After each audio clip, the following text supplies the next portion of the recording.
والله ما طلعت شمس ولا غربت. الحمد لله وكفى وسلام على عباده الذين اصطفى. أما بعد فأعوذ بالله من الشيطان الرجيم. بسم الله الرحمن الرحيم. وما الحياة الدنيا إلا متاع الغرور. سبحان ربك رب العزة عما يصفون وسلام على المرسلين والحمد لله رب العالمين. اللهم صل على سيدنا محمد وعلى آل سيدنا محمد وبارك وسلم. اللهم صل على سيدنا محمد وعلى آل سيدنا محمد وبارك وسلم. اللهم صل على سيدنا محمد وعلى آل سيدنا محمد وبارك وسلم.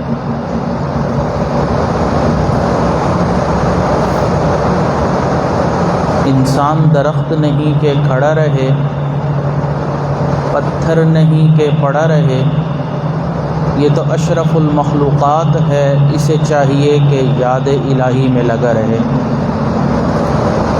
مقصد زندگی اللہ رب العزت کی بندگی اور مقصد حیات اللہ رب العزت کی یاد ہے. یہ دنیا امتحان گاہ ہے، چراگاہ نہیں، سیر گاہ نہیں، آرام گاہ نہیں ہے. اس دنیا میں ہمیں ایک مقصد دے کر اللہ رب العزت نے بھیجا ہے، اور وہ مقصد یہ ہے کہ میرے بندو، دنیا کے اندر جا کر تم نے دنیا کے دھوکے میں آ کر میری یاد سے غافل نہیں ہونا، کیونکہ اس دنیا میں بہت دھوکے ہیں. وَمَا الْحَيَاةُ الدُّنْيَا إِلَّا مَتَاعُ الْغُرُورِ. اللہ تعالیٰ قرآن مجید میں ارشاد فرماتے ہیں کہ یہ دنیا کی زندگی دھوکے کی زندگی ہے، فل آف ایلیوژن ہے. ایلیوژن کہتے ہیں سراب کو. سراب کا مطلب کہ اگر آپ گاڑی پر جا رہے ہوں تو سامنے آپ کو ایسا نظر آتا ہے سڑک کے اوپر جیسے پانی ہے، لیکن جب آپ قریب جاتے ہیں تو وہاں پانی نہیں ہوتا. اس کو سراب بولتے ہیں، ایلیوژن بولتے ہیں، کہ انسان کو نظر کچھ آتا ہے، حقیقت کچھ اور ہوتی ہے. اگر آپ ایک ٹرین کے اندر بیٹھے ہوئے ہوں اور آپ کے ساتھ والی ٹرین چل پڑے یا بس چل پڑے، آپ کو ایسے محسوس ہوتا ہے کہ جس ٹرین کے اندر یا بس کے اندر میں بیٹھا ہوں وہ چل رہی ہے، جبکہ حقیقت میں وہ کھڑی ہوتی ہے، دوسرے والی ٹریفک جو ہے وہ چل رہی ہوتی ہے.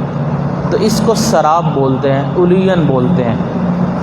تو بالکل یہ دنیا اسی طرح دھوکے والی زندگی ہے کہ انسان کو نظر کچھ آتا ہے اور اس کی حقیقت کچھ اور ہوتی ہے.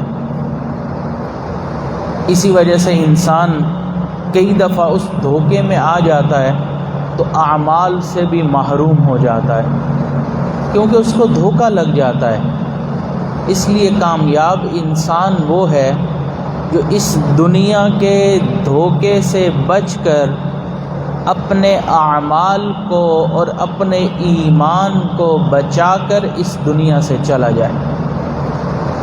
ورنہ یہ دنیا ایسا دھوکہ دیتی ہے کہ انسان کے اعمال بھی ضائع ہو جاتے ہیں اور انسان کا ایمان بھی ختم کر دیتی ہے. اس لیے یہ فرمایا گیا کہ اعلموا ان الدنیا دار الفناء والغرور والآخرہ دار البقاء والسرور. اے مومنو، جان لو کہ یہ دنیا کی جو زندگی ہے یہ دھوکے کا گھر ہے اور ختم ہونے والی ہے، اور آخرت کی جو زندگی ہے وہ خوشی والی ہے اور ہمیشہ رہنے والی ہے۔ تو اصل زندگی جو ہے وہ آخرت کی زندگی ہے۔ اس لیے عقل مند انسان وہ ہے جو اس دنیا میں رہتے ہوئے اپنی آخرت کو سنوارتا ہے، اپنے آنے والی زندگی کو نکھارتا ہے۔ کیونکہ انسان جو مومن ہوتا ہے اس کا یہ یقین ہوتا ہے کہ میری اصل زندگی آخرت کی زندگی ہے، جو اصل زندگی ہے وہ آخرت کی ہے۔ اس لیے جو مسلمان نہیں ہوتے وہ اسی دنیا کو ہی اپنی جنت سمجھ کر اس کو بنانے میں اور اسی کے ساتھ دل لگانے میں زندگی گزار لیتے ہیں، جبکہ ایمان والے کی مقصد جو زندگی کا ہوتا ہے وہ یہ ہوتا ہے کہ میری اصل زندگی آخرت کی زندگی ہے، وہ بن جائے، وہ سنور جائے۔ اس لیے یہ کہا گیا کہ ہر ایمان والے کو اس دنیا میں 6 غم ہوتے ہیں۔ اگر ہمیں وہ غم لگ جائیں تو بہت اچھا، جن کو وہ غم نصیب ہیں وہ خوش قسمت ہیں، جن کو نہیں نصیب اللہ سے دعا مانگنی چاہیے کہ ان کو بھی یہ غم لگ جائے۔ سب سے پہلا غم جو ایمان والوں کو ہوتا ہے وہ یہ ہے کہ کہیں اہل و عیال، اس کی اولاد، بیوی، بچے، کہیں اہل و عیال اس کو اللہ رب العزت کی یاد سے غافل نہ کر دیں، وہ اپنے اہل و عیال کی دیکھ بھال میں ایسا مگن ہو جائے کہ اللہ رب العزت کے حکموں کو ہی بھول جائے، اللہ رب العزت کے ذکر سے ہی غافل ہو جائے۔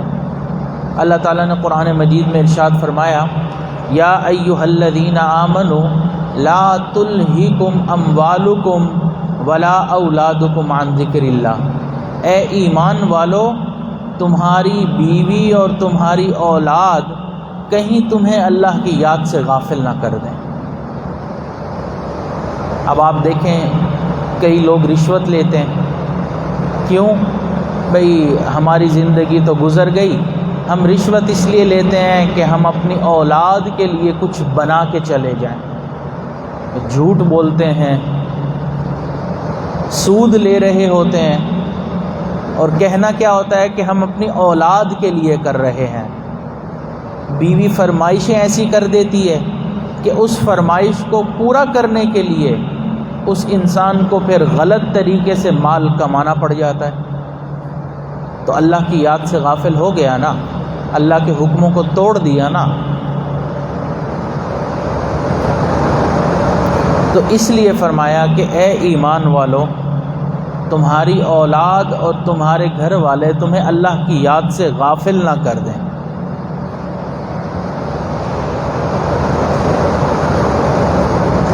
حضرت عمر رضی اللہ تعالیٰ عنہ کے پاس ایک مرتبہ خوشبوئیں آئیں مال غنیمت کی، تو ان کی اہلیہ نے فرمایا کہ اس کو میں تقسیم کر دیتی ہوں، الگ الگ کر دیتی ہوں۔ حضرت نے فرمایا نہیں، کوئی اور یہ کام کرے گا، آپ نہیں کریں گی۔ تو انہوں نے کہا کہ کیا آپ کو اس بات پر یقین نہیں ہے کہ میں بالکل صحیح الگ کروں گی؟ تو حضرت نے فرمایا مجھے بالکل یقین ہے آپ ایمانداری سے کام کریں گی، لیکن جب آپ خوشبوؤں کی شیشیوں کو ہاتھ لگائیں گی تو آپ کی ہاتھ پر کچھ نہ کچھ خوشبو لگ جائے گی، اور میں اتنا بھی نہیں چاہتا کہ مال غنیمت سے میری بیوی کے ہاتھ میں اتنی خوشبو بھی استعمال ہو جائے۔ یہ وہ لوگ تھے جو اللہ کی یاد سے غافل نہیں ہوتے تھے، اتنا احتیاط کرتے تھے، اتنا خیال رکھتے تھے اس چیز کا۔ اور اگر ہم تفصیلات میں چلے جائیں تو شادی بیاہ کے موقع پر دیکھ لیں کہ اولاد کی شادی ہے تو اب ہم نے دل کی اپنی چاہتیں تو پوری کرنی ہے، چاہ تو پوری کرنی ہے، لہٰذا نبی علیہ الصلاۃ والسلام کی سنتوں کو توڑنا اور شریعت کو اس وقت اپنے گھر سے باہر نکال دیا جاتا ہے۔ شادی بیاہ کے موقع پر کیا ہوتا ہے، کوئی ڈھکی چھپی بات نہیں ہے کہ انسان اس کی تفصیلات میں جائے۔ تو اس لیے پہلا غم کہ کہیں میری اولاد اور میری اہل و عیال جو بیوی ہے وہ مجھے اللہ کی یاد سے غافل نہ کر دے۔ یہ ہر مومن کا غم ہوتا ہے۔ دوسرا غم یہ ہوتا ہے ہر ایمان والے کو کہ کہیں یہ دنیا مجھے آخرت سے غافل نہ کر دے۔ نبی علیہ الصلوۃ والسلام نے ارشاد فرمایا، حدیث مبارکہ میں ہے کہ یہ دنیا بہت سرسبز اور میٹھی ہے۔ سرسبز کا کیا مطلب؟ کہ انسان جب کوئی سبزہ دیکھتا ہے، خوبصورت چیز دیکھتا ہے تو اس کو دیکھتا چلا جاتا ہے، اور میٹھی چیز ایسی کہ انسان جب وہ کھاتا ہے تو اس کا دل نہیں بھرتا، دل چاہتا ہے کہ میں اور کھاؤں۔ آپ آئس کریم کھائیں، دل چاہے گا کہ میں اور کھاؤں۔ کھا سکنے کی ہمت ہے یا نہیں ہے وہ الگ معاملہ ہے، کہ انسان کہتا ہے کہ اب میرا پیٹ بھر گیا یا میں کھا نہیں سکتا، لیکن اس کی نیت نہیں بھرتی، دل چاہتا ہے کھاتا رہوں۔ تو بالکل اسی طرح یہ دنیا سرسبز اور میٹھی ہے کہ انسان کو اپنے اندر ایسا مگن کر لیتی ہے کہ انسان کی نیت کبھی بھی نہیں بھرتی۔ نبی علیہ الصلوۃ والسلام نے فرمایا کہ اگر تم کسی انسان کو سونے کا بنا ہوا جنگل بھی دے دو تو وہ یہ خواہش کرے گا کہ اس طرح ایک جنگل اور مجھے مل جائے۔ تو انسان کے پیٹ کو قبر کی مٹی ہی بھر سکتی ہے، اس کے علاوہ اس کا جی نہیں بھرے گا، وہ ہمیشہ اور چاہے گا اور چاہے گا۔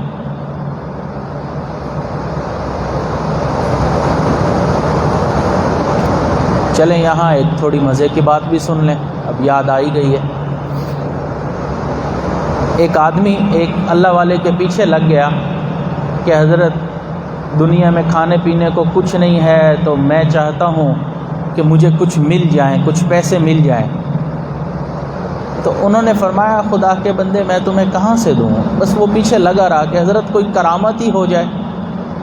اب یہ حکایت بنی ہوئی ہے، حقیقت کا اس سے تعلق نہیں ہے، لیکن سمجھانے کی غرض سے عرض کر رہا ہوں کہ انسان کا پیٹ کبھی بھی نہیں بھرتا۔ اب وہ ایسے راہ گزر سے گزر رہے تھے جہاں چاروں طرف پہاڑ تھے، اور وہ پیچھے پڑا رہا، حضرت کوئی کرامت ظاہر ہو جائے، مجھے کچھ مال و دولت مل جائے تو میں زندگی آرام سے گزار لوں۔ تو ان اللہ والوں نے جوش میں آ کر ایک پہاڑ کی طرف اشارہ کیا تو وہ سونے کا بن گیا۔ اب وہ جیسی انگلی کا اشارہ ہوا تو وہ سونے کا بن گیا۔ تو انہوں نے فرمایا یہ پہاڑ تم لے لو، اب سونا یہاں سے لو، اپنی زندگی گزارو، اور وہ چل پڑے۔ تو وہ آدمی پھر دوبارہ پیچھے پیچھے۔ انہوں نے کہا خدا کے بندے اب تو میں نے تمہیں اتنا پہاڑ سونے کا بنا دیا ہے، اب تمہیں کیا چاہیے؟ کہتا ہے حضرت اور بھی چاہیے۔ تو انہوں نے ایک اور پہاڑ کی طرف اشارہ کیا تو وہ بھی سونے کا بن گیا۔ تو انہوں نے کہا یہ دوسرا پہاڑ بھی تم لے لو۔ اب وہ اللہ والے آگے چلے تو وہ آدمی پھر پیچھے پیچھے۔ انہوں نے کہا خدا کے بندے اب کیا چاہیے؟ اب تو 2 پہاڑ مل گئے۔ نہیں حضرت اور چاہیے اور چاہیے۔ تو انہوں نے اشارہ کیا اور جتنے پہاڑ وہاں پر تھے وہ سب سونے کے بن گئے۔ تو انہوں نے فرمایا اب تو سب پہاڑ سونے کے بن گئے، جتنا سونا لینا چاہو تم لو، زندگی اپنی آرام سے گزارو۔ وہ آگے چل پڑے تو یہ آدمی پھر پیچھے۔ انہوں نے کہا خدا کے بندے اب تمہیں کیا چاہیے؟ کہتا ہے حضرت وہ انگلی چاہیے جس کے اشارے سے یہ سارے سونے کے بن رہے ہیں، تو آپ مجھے انگلی کاٹ کے دے دیں۔ تو انسان کا پیٹ کبھی بھی نہیں بھرتا، وہ ہمیشہ یہ چاہتا ہے کہ مجھے اور ملے۔ یہ دھوکہ ہوتا ہے کہ دنیا اس کو آخرت سے غافل کر دیتی ہے۔ حضرت والد صاحب فرماتے ہیں کہ میری ایک گھر میں جانا ہوا جہاں پر ایک بزرگ تھے، بڑے میاں، جن کی تقریباً عمر 85 سال تھی، 85 ایئر، لیکن نماز نہیں پڑھتے تھے۔ تو ان سے میں نے کہا خدا کے بندے اب آپ کی عمر اتنی ہو گئی، آپ نماز پڑھا کریں۔ تو اپنے گھٹنے پر ہاتھ لگا کر کہنے لگے کہ پیر صاحب میرے اس گھٹنے میں درد رہتا ہے، جس دن یہ درد ٹھیک ہو گیا نا میں نماز پڑھنا شروع کر دوں گا۔ اب آپ بتائیں 85 سال کی عمر میں گھٹنے میں درد نہ ہو یہ کیسے ممکن ہے؟ تو دنیا نے اس کو دھوکے میں ڈال دیا نا، دھوکے میں پڑا ہوا تھا، درد ٹھیک ہو جائے گا۔ تو یہ دھوکہ انسان کو لگ جاتا ہے، اور یہ دنیا ایسی جادوگرنی ہے، ایسا جادو کرتی ہے کہ انسان کو پتہ بھی نہیں چلتا اور ایمان سے محروم ہو جاتا ہے۔ اس لیے فرمایا کہ یہ دنیا ہاروت اور ماروت سے بھی بڑی جادوگرنی ہے۔ ہاروت اور ماروت جو جادو اس دنیا میں لے کر آئے تھے، وہ جب جادو کرتے تھے تو میاں اور بیوی کے درمیان جدائی آ جایا کرتی تھی، لیکن یہ دنیا اتنی بڑی جادوگرنی ہے کہ جب اس کا جادو چلتا ہے یہ بندے اور اللہ کے درمیان جدائی ڈال دیا کرتی ہے، بندہ اللہ سے دور ہو جاتا ہے۔ ایک سیکرٹری لیول کے آدمی تھے، تو حضرت والد صاحب فرماتے ہیں کہ ایک محفل میں ان سے ملاقات ہوئی، وہ ریٹائر ہو گئے، تو ان سے کہا کہ اب تو آپ کی ریٹائرمنٹ کی زندگی ہے، اب آپ کے دنیا کے کام کاج تو اب آپ نے کرنے نہیں، گھر میں ہی ہونا ہے، تو اب آپ آخرت کی تیاری کریں، نمازیں پڑھیں، جو قضا ہوئی ہیں ان کو ادا کریں۔ تو کہنے لگے کہ حضرت یہ میرا پوتا ہے، 1 سال کا ہے، میں نے نیت کی ہے کہ اپنے پوتے کو حافظ قرآن بناؤں گا۔ جس دن میرا بیٹا حافظ قرآن بنے گا اور پہلی نماز پڑھائے گا، میں اس دن نماز شروع کر دوں گا۔ دنیا نے دھوکے میں ڈالا نا، بچہ بڑا ہو کہ حافظ بنتا ہے نہیں بنتا، اپنی اتنی زندگی ہے یا نہیں ہے، لیکن دھوکے میں پڑا ہوا ہے کہ میرا پوتا جس دن حافظ بنے گا اس دن میں نماز شروع کروں گا۔ کتنے لوگ ہیں وہ اس لیے داڑھی نہیں رکھتے، جی اللہ اپنے گھر بلائیں گے تو ہم وہاں جائیں گے، حج کریں گے یا عمرہ کریں گے، پھر ہم واپسی پر یہ سنت سجا لیں گے، جانا نصیب ہو یا نہ ہو، لیکن دھوکے میں پڑے ہوئے ہیں۔ تو یہ دنیا آخرت سے غافل کر دیتی ہے۔ تو یہ ہر ایمان والے کو دوسرا غم ہوتا ہے۔ تیسرا غم جو ایمان والوں کو ہوتا ہے کہ کہیں شیطان ان کے اعمال کو باطل نہ کر دے، برباد نہ کر دے، خراب نہ کر دے، ضائع نہ کر دے، کیونکہ شیطان انسان کا دشمن ہے۔ ان الشیطان لکم عدو فاتخذوہ عدوا، انسان دشمن، پکا ٹھکا دشمن، ممکن ہی نہیں ہے کہ وہ کوئی اچھائی والا معاملہ ہمارے ساتھ کر لے۔ اس نے ہر حالت میں کوشش کرنی ہے کہ کسی طریقے سے ہمارے نیک اعمال ضائع کر لے، اور اس کے لیے وہ 3 حربے اختیار کرتا ہے۔ پہلا حربہ نیک اعمال میں تاخیر کرواتا ہے۔ آپ نے کوئی نیک عمل کرنا ہے، تسبیحات کرنی ہے، ذکر کرنا ہے، نماز پڑھنی ہے، تاخیر کروائے گا، تاخیر ہوتی چلی جائے گی، حتیٰ کہ انسان اپنے کاموں میں ایسا مگن ہوگا کہ اس کو پتہ بھی نہیں چلے گا اور وقت ختم ہو جائے گا۔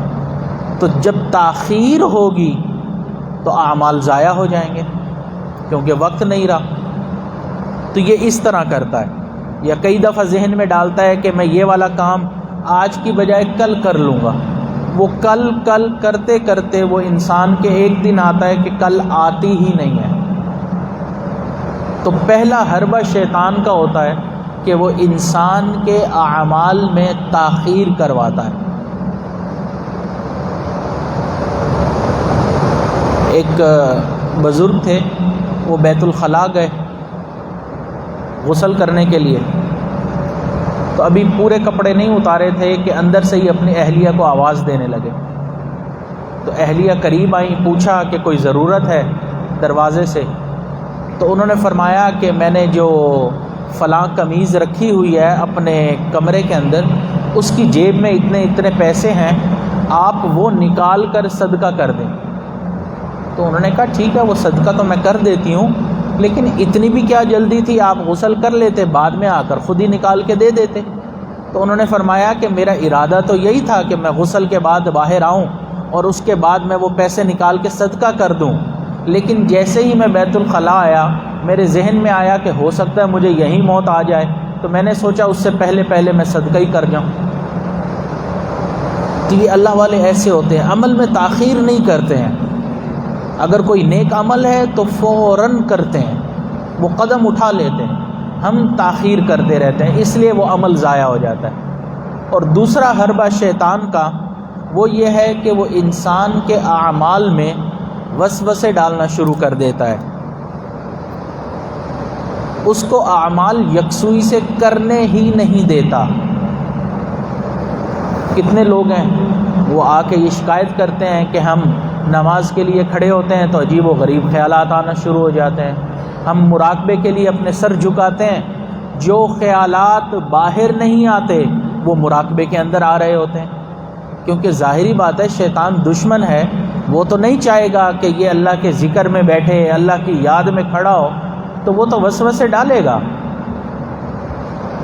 تو اس لیے وہ وسوسے ڈالتا ہے۔ اور کئی مرتبہ ایسا ہوتا ہے کہ انسان نیک اعمال میں لگا ہوا ہے، اپنے ذکر اذکار میں لگا ہوا ہے، وہ اس کو تو کچھ نہیں کہے گا، وہ اس کی اولاد کے جا کے ذہن میں وسوسے ڈالتا ہے، تھوڑی دیر بعد اولاد روتی ہوئی آ جاتی ہے، ابو فلاں نے یہ کر دیا، تھوڑی دیر بعد بیوی فرمائش لے کر آ جاتی ہے، کوئی دوست اس موقع پر آ ٹپکتا ہے، کوئی رشتہ دار آ جاتا ہے، یہ سب کام شیطان اس موقع پر کروا رہا ہوتا ہے تاکہ یہ انسان اس عمل سے محروم ہو جائے، تو وہ وسوسے ڈالتا ہے۔ اور تیسرا حربہ جو شیطان کا ہوتا ہے وہ یہ ہوتا ہے کہ وہ انسان کے عمل کو ہی ضائع کروا دیتا ہے۔ وہ کیسے؟ کہ انسان کے دل میں حسد ڈال دیتا ہے کسی دوسرے کا۔ اب حسد ایک ایسا عمل ہے جو انسان کے اعمال کو بالکل ضائع کر دیتے ہیں۔ نبی علیہ الصلوۃ والسلام نے فرمایا کہ حسد انسان کے نیک اعمال کو اس طرح ختم کر دیتا ہے جس طرح آگ خشک لکڑی کو ختم کر دیتی، تو عمل ضائع ہو گیا نا۔ یا ایسا کوئی شرکیہ جملہ انسان کی زبان سے بلوا دیتا ہے کہ انسان کے اعمال ہی ضائع ہو جاتے ہیں اور اس کو پتہ بھی نہیں چلتا۔ زبان سے بولنے میں تو ہم دوسروں کا دل دکھا دیتے ہیں، تو انسان کے اعمال ضائع ہوتے ہیں۔ تو شیطان ہر موقع پر ان تین میں سے کوئی نہ کوئی حربہ استعمال کر کے اس کوشش میں لگا رہتا ہے کہ کسی طریقے سے ہمارے نیک اعمال ضائع ہو جائیں۔ تو اس لیے ایمان والوں کا یہ غم ہوتا ہے کہ کہیں شیطان اس کے اعمال ضائع نہ کر دیں۔ چوتھا غم وہ یہ ہوتا ہے کہ کہیں کرامن کاتبین جو اللہ رب العزت نے ہر انسان کے ساتھ فرشتوں کو مقرر فرمایا ہے اس کے اعمال لکھنے کے لیے، وہ اس کی نافرمانی نہ لکھ لیں۔ کرامن کاتبین ایک ایک عمل لکھ رہے ہیں، تو ایمان والوں کو یہ غم ہوتا ہے کہ کہیں وہ نافرمانی نہ لکھ لیں میرے نامہ اعمال میں۔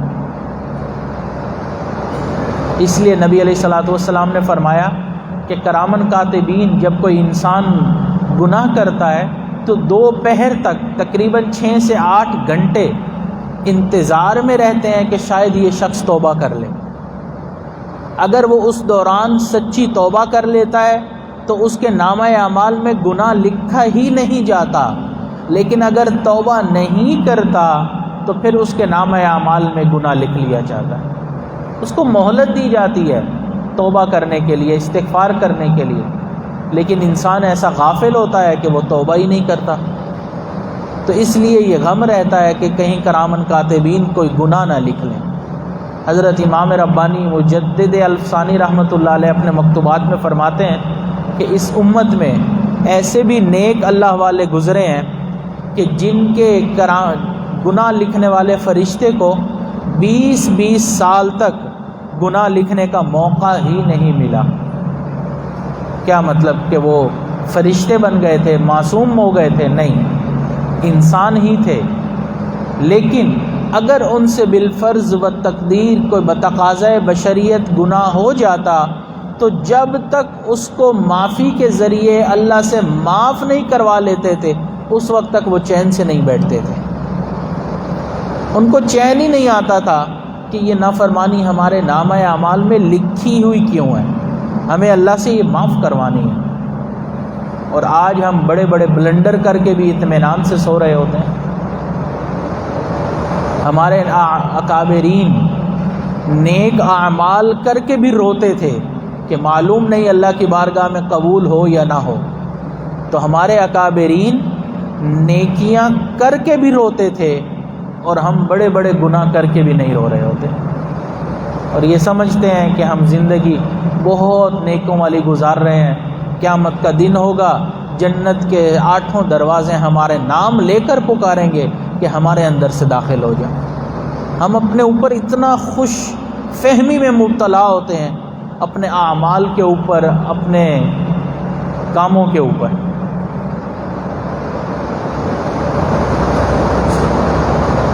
حضرت والد صاحب فرماتے ہیں کہ ایک موقع پہ ایک شخص سے میری گفتگو ہو رہی تھی۔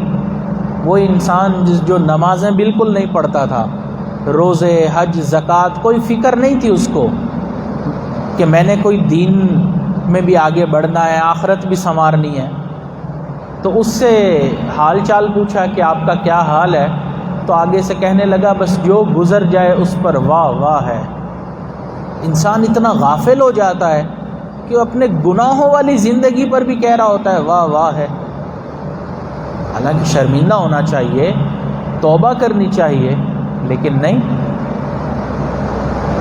تو ایمان والوں کو یہ غم ہوتا ہے کہ کہیں کرامن کاتبین اس کی نافرمانیاں نہ لکھ لیں، گناہ نہ لکھ لیں۔ 5واں غم ایمان والوں کو یہ ہوتا ہے کہ کہیں ایسی حالت میں ان کو موت نہ آ جائے جب وہ غفلت میں ہوں۔ انسان غافل ہو اور موت آ جائے، اس لیے تو ہمارے مشائخ نے فرمایا جو دم غافل سو دم کافر۔ جو سانس غفلت میں گزر گیا وہ کفر کی حالت میں گزر گیا، کہ اللہ کی یاد نہیں تھی اس وقت۔ اب کتنے لوگ ہیں جو موت سے پہلے ایسی غفلت کی موت مرتے ہیں کہ ان کو توبہ کی توفیق ہی نہیں ہوتی ہے۔ اب سڑک پر نکلے ہیں گھر سے کسی کام سے، ایکسیڈنٹ ہو گیا، توبہ کی تو مطلب موقع تو نہیں ملا نا ان کو۔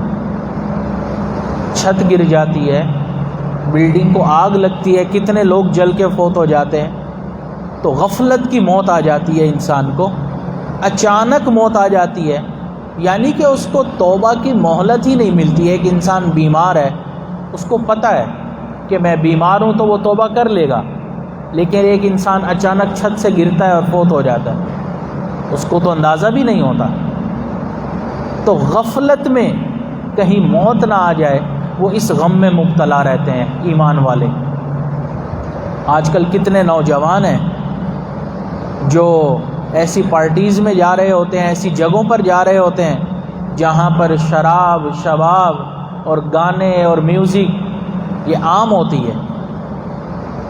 تو ایسے واقعات بھی ہوئے کہ اس بلڈنگ کی چھت گر گئی، سب کے سب غفلت کی حالت میں مارے گئے۔ تو یہ غم ہوتا ہے کہ کہیں موت ایسی نہ آ جائے۔ موت تو کسی وقت بھی آ سکتی ہے، کہیں پر بھی آ سکتی ہے۔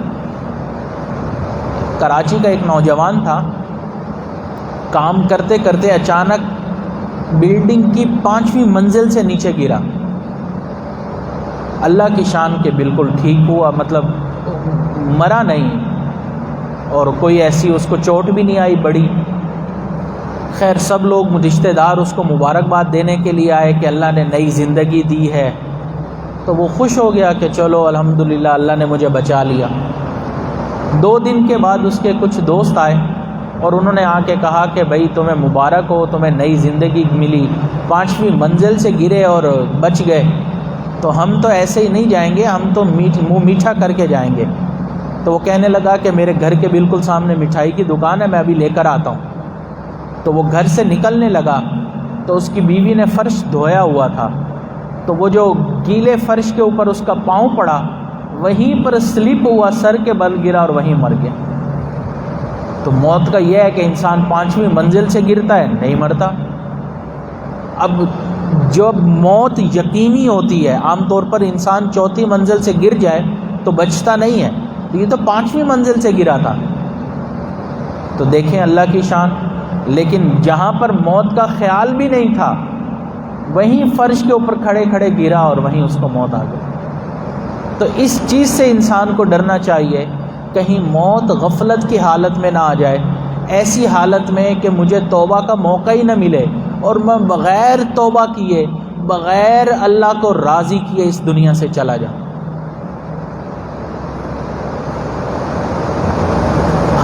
موت کو بھول جاتے ہیں، لیکن موت ہمیں نہیں بھولتی ہے۔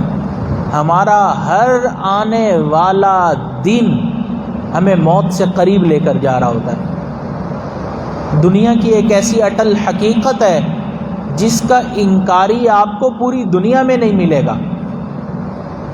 آپ کو خدا کے منکر مل جائیں گے، آپ کے اور نبی علیہ الصلوۃ والسلام کے منکرین مل جائیں گے جو ان کی رسالت کا اقرار نہیں کرتے، ان کی خاتمیت کا اظہار نہیں کرتے، اقرار نہیں کرتے۔ آپ کو فرشتوں کے منکر مل جائیں گے، قرآن کے منکرین مل جائیں گے جو اس کا انکار کرنے والے ہوں گے، لیکن ڈھونڈنے سے بھی موت کا منکر آپ کو دنیا میں نہیں ملے گا۔ ایسی اٹل حقیقت ہے، لیکن اسی سے ہم لوگ غافل ہوتے ہیں۔ آئے دن ہمارے سامنے جنازے اٹھ رہے ہوتے ہیں، مساجد میں اعلان ہو رہے ہوتے ہیں، لیکن اس کے باوجود ہم موت سے غافل ہوتے ہیں۔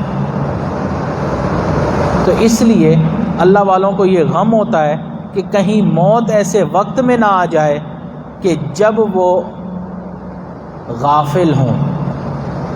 اس لیے ایمان والی موت کے لیے 2 اعمال بتائے جاتے ہیں۔ نمبر 1 کہ انسان مسواک کیا کرے۔ انسان وضو کرتا ہے نماز کے لیے، نیک اعمال کے لیے، ویسے بھی باوضو انسان کو رہنا چاہیے، تو جب بھی وضو کریں تو انسان مسواک کیا کرے۔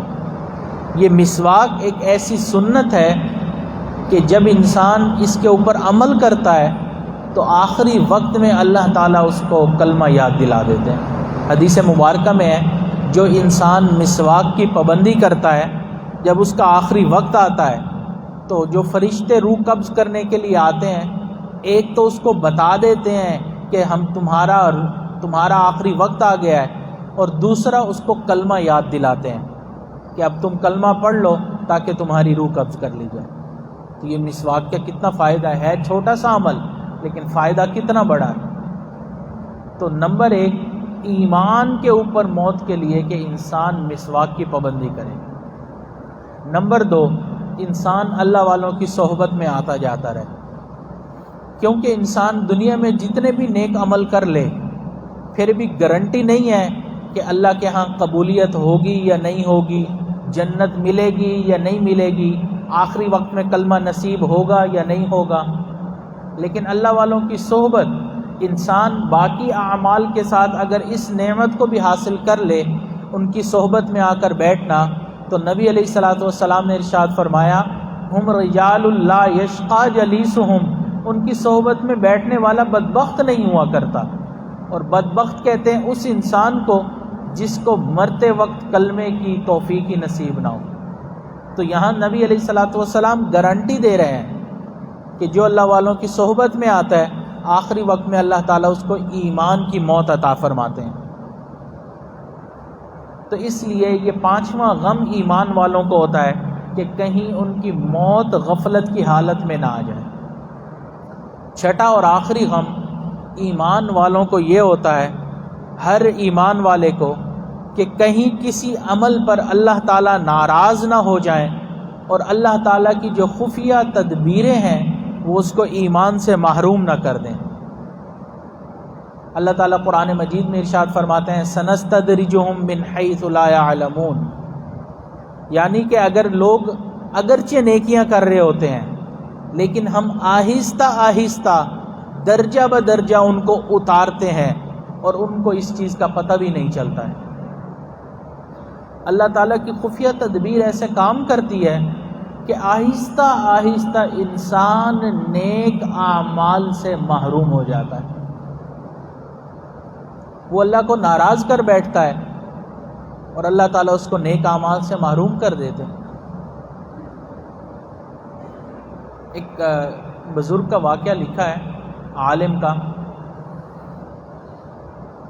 کہ وہ بہت نیک اعمال کرنے والے تھے، رات تہجد پڑھنے والے تھے،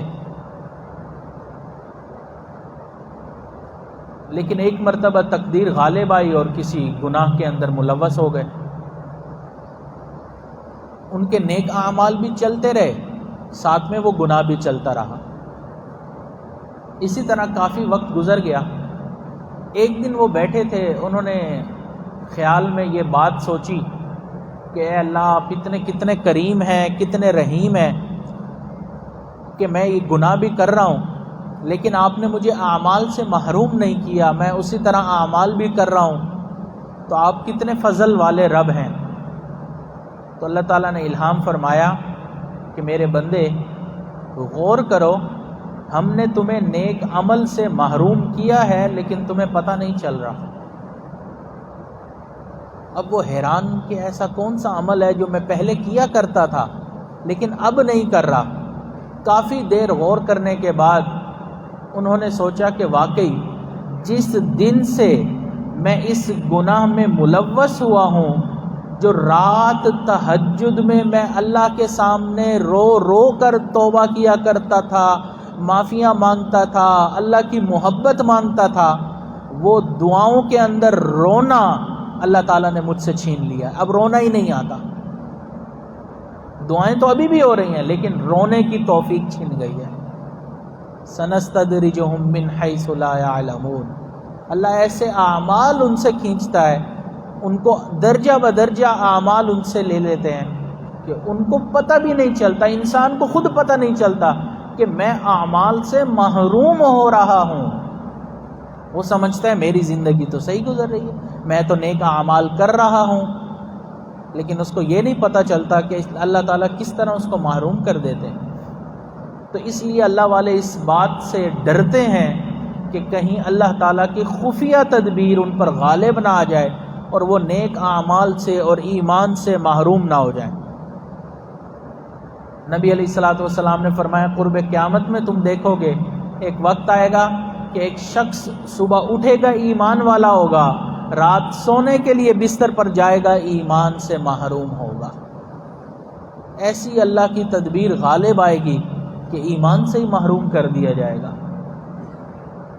تو اس لیے ہمیں اس دنیا میں رہتے ہوئے یہ 6 غم ہونے چاہیے کہ کہیں موت غفلت میں نہ آ جائے، شیطان ہمارے اعمال برباد نہ کر دے، اولاد اور بیوی بچے ہمیں اللہ کی یاد سے غافل نہ کر دیں، یہ دنیا ہمیں دھوکے میں نہ ڈال دے، اور کہیں اللہ کی تدبیر غالب نہ آ جائے اور ہم ایمان سے محروم ہو جائیں۔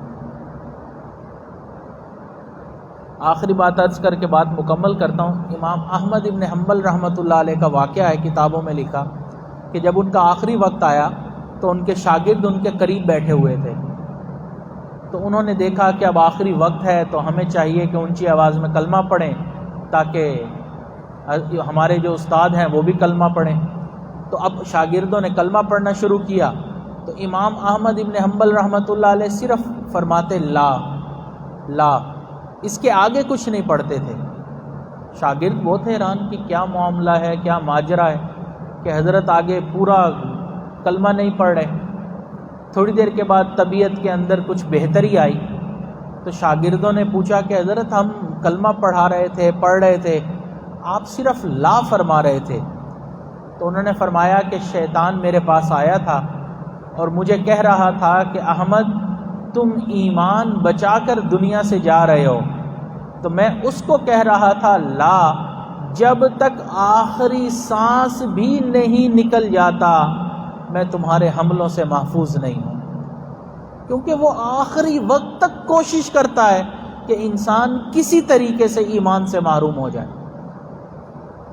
انسان کو ہوش و حواس میں اگر شیطان سیدھے راستے سے ہٹا دیتا ہے، جب صحیح طرح سے انسان کے ہوش و حواس کام ہی نہیں کر رہے ہوں گے تو اس موقع پہ کئی مرتبہ وہ انسان کے ماں باپ کی شکل میں آ جاتا ہے جو فوت ہو چکے ہوتے ہیں کہ بیٹا ہم یہ اعمال ساری زندگی کرتے رہے لیکن ہمیں تو اب پتہ چلا کہ ہم غلط راستے پر تھے، صحیح راستہ یہ ہے، اور وہ انسان کو کلمے سے محروم کر دیتا ہے اور انسان کو لگتا ہے میرے ماں باپ مجھے یہ بات کر رہے ہیں۔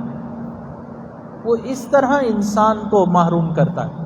تو انسان کسی بھی موقع پہ اس بات سے غافل نہ ہو کہ میں اس دنیا میں ہوں، میرے پیچھے دشمن لگا ہوا ہے جو میرے ایمان کو ضائع کرنے میں ہر وقت کردار ادا کر رہا ہے۔